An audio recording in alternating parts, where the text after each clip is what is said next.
আজকে তোমাদের একটা গুরুত্বপূর্ণ কবিতা এবং নতুন কবিতা, যেটা মধ্যযুগের একটা সাহিত্য ঋতুবর্ণন। লিখেছেন কে? আলাওল। এখন আলাওয়ালের লেখা এই যে ঋতুবর্ণন কবিতা, আমি এতক্ষণ ধরে তোমাদের একদম ব্যাখ্যা বিশ্লেষণ এবং এই কবিতার যে প্রেক্ষাপট, তোমাদের বুঝতে কি কোনো সমস্যা হয়েছে?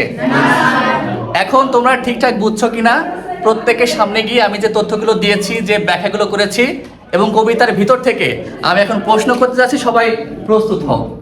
প্রস্তুত সবাই? প্রস্তুত? আচ্ছা তুমি বলো, ঋতুবর্ণন কবিতার লেখক বা কবিকে? আলাওয়াল। আলাওয়াল। আচ্ছা তুমি বলো, আলাওয়াল কোন যুগের কবি? মধ্যযুগের। আচ্ছা তুমি বলো, আলাওয়ালের এই যে ঋতুবর্ণন কবিতা কোন কাব্য থেকে নেওয়া হয়েছে?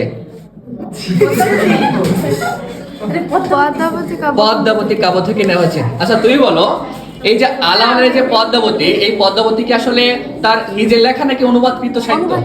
অনুবাদকৃত সাহিত্য। আচ্ছা তুমি বলো তো, এই ঋতুবর্ণন কবিতায় প্রথম কোন ঋতুর কথা বলা হয়েছে? বসন্ত। আচ্ছা তুমি বলো তো, ঋতুবর্ণন কবিতায় একদম সবার শেষ কোন ঋতুর কথা বলা হয়েছে? শীত। আচ্ছা তুমি বলো, এই যে পদ্মাবতীর যে একটা অংশ ঋতুবর্ণন, এই যে কবিতা, এই কবিতায় দুইটা ক্যারেক্টারের কথা বলা হয়েছে, এই সেই দুইটা ক্যারেক্টার কি? রত্নসেন আর পদ্মাবতী। রত্নসেন আর পদ্মাবতী। আচ্ছা তুমি বলো, যে তাম্বুল বা পান খাওয়ার সুখ পাওয়া যায় কোন ঋতুতে? হেমন্ত। হেমন্ত। হেমন্ত, একটু জোরে বলবো সবাই। আর তুমি বলো, বসেই বলো, যে এই কবিতায় 6টা ঋতুর কথা বলা হয়েছে, একদম ক্রমান্বয়ে বলো তো কোন কোন ঋতু? বসন্ত ঋতু, বর্ষা ঋতু, গ্রীষ্ম। বসন্ত পরে গ্রীষ্ম। বসন্ত ঋতু, গ্রীষ্ম ঋতু, বর্ষা ঋতু, শরৎ ঋতু, হেমন্ত ঋতু, শীত ঋতু। শীত। আচ্ছা আচ্ছা তুমি বলো, যে এই যে আলতা বা কাপড় কস্তুরী, এই বিষয়গুলো নেওয়ার সময়টা কোন ঋতু? শীতকাল। শীত। জোরে বলবা। শীত। আচ্ছা এবার তুমি বলো তো, যে দাদুরি শব্দের অর্থ কি? দাদুরি। দাদুরি। দাদুরি। মেয়ে ব্যাগ। আচ্ছা তুমি বলো, শিখিনি শব্দের অর্থ কি? শিখিনি। আচ্ছা তুমি বলো, এই যে দাদুরি আর শিখিনি কোন ঋতুতে দেখা যায় বা গান করে বা নৃত্য করে? কোন ঋতুতে? বর্ষাকালে। আচ্ছা তুমি বলো, যে আকাশ নির্মল থাকে কোন ঋতুতে? শরৎ ঋতুতে বা শরৎকালে। আচ্ছা এবার পিছনে চলে যাই। পিছনে তুমি বলো তো, যে পুনরায় বসন্তকালে যে বাতাস বা দক্ষিণের বাতাস পুনরায় কোন ঋতুতে পাওয়া যায়? গ্রীষ্মকাল। ধন্যবাদ। কারণ বসন্তকালের পরে গ্রীষ্মকালে কিছুটা বসন্তের বাতাস বা দক্ষিণের বাতাস পাওয়া যায়। আচ্ছা তুমি বলো তো, তুমি বলো, যে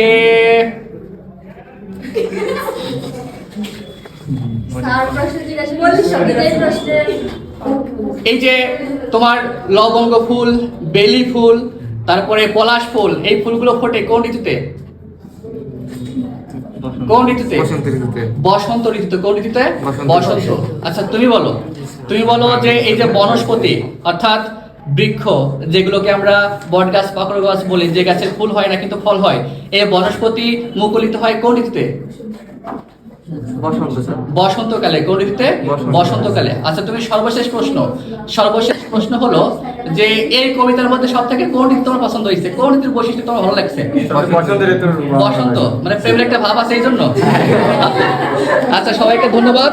তাহলে দেখো, আমরা কিন্তু মোটামুটি যা পড়েছি, মৌলিক কিছু আমরা আলোচনা করেছি বা তোমাদেরকে ধরেছি। এই বিষয়গুলো আরো ডিটেইলসে বোঝার জন্য বা পারার জন্য তোমাদেরকে কি করতে হবে? এই ঋতুবর্ণন কবিতার কবি পরিচিতি, শব্দের অর্থ, আর সর্বশেষ হচ্ছে পাঠ পরিচিতি, এইগুলো ভালো করে পড়তে হবে। আর সব থেকে বেশি গুরুত্বপূর্ণ, বিশেষ করে এমসিকিউ বা জ্ঞানমূলক বা অনুধাবন, তোমাদের কবিতার লাইনগুলো ব্যাখ্যা করে পড়তে হবে এবং বুঝতে হবে। ঠিক আছে সবাই?